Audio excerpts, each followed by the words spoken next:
Welcome to Lit with Ernest, where we dive into the world of literature and explore its significance in our lives. Today, we're going to examine the United States Constitution, a foundational document that has shaped American history, culture, and identity. The Constitution is more than just a legal document. It's a literary work that reflects the values, principles, and aspirations of a nation. Written in 1787, it was a product of the Enlightenment era, influenced by the ideas of thinkers like John Locke, Thomas Paine, and Montesquieu. The Constitution's authors, including James Madison, Benjamin Franklin, and Alexander Hamilton, drew upon these intellectual traditions to create a framework for governance that would balance power, protect individual rights, and promote the common good. In terms of literary background, the Constitution relates to the tradition of social contract theory, which posits that governments derive their authority from the consent of the governed. This idea is rooted in the works of philosophers like Thomas Hobbes and Jean-Jacques Rousseau, who explored the nature of human society and the role of government in maintaining order and promoting justice. The Constitution's emphasis on individual rights, federalism, and the separation of powers also reflects the influence of liberal thought and the ideas of the American Enlightenment.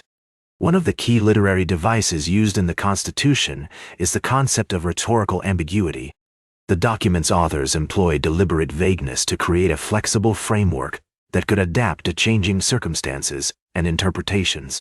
For example, the phrase "we the people" in the preamble has been subject to various interpretations over time, with some arguing that it refers specifically to the citizens of the United States, while others see it as a more inclusive term, encompassing all individuals living within the country. The Constitution's structure and style also reflect its literary significance. The document is divided into 7 articles, each addressing a specific aspect of governance, from the legislative branch to the amendment process. The use of clear, concise language and the organization of ideas into logical categories demonstrate a mastery of rhetorical technique and a deep understanding of how to communicate complex ideas effectively. The Constitution's cultural impact cannot be overstated. It has influenced American literature, art, and culture in countless ways, from the Gettysburg Address to Martin Luther King's "I Have a Dream" speech. Authors like Mark Twain, Ernest Hemingway, and Toni Morrison have grappled with the complexities of American identity and the ongoing struggle for justice and equality. For example, in his novel The Adventures of Huckleberry Finn, Mark Twain explores the tension between individual freedom and societal norms, reflecting the Constitution's emphasis on individual rights and liberties. The Constitution has also had a profound impact on American music and art. The Civil Rights Movement, with its use of non-violent resistance and peaceful protest, drew upon the document's ideals of equality and justice.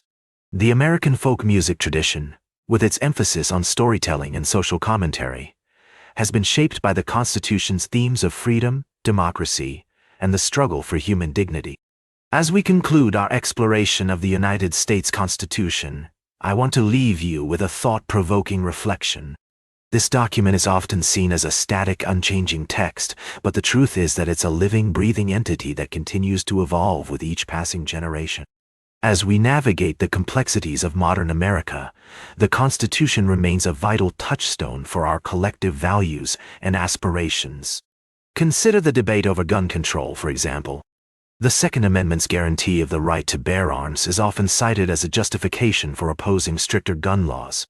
But what about the First Amendment's protection of free speech? Doesn't that imply a responsibility to balance individual rights with the greater good? These are the kinds of questions that the Constitution raises, and they're questions that we must continue to grapple with as a society. Like this episode, it hit true. Share it if you respect honest talk about books. Subscribe, because we'll do this again. This is Ernest, signing off.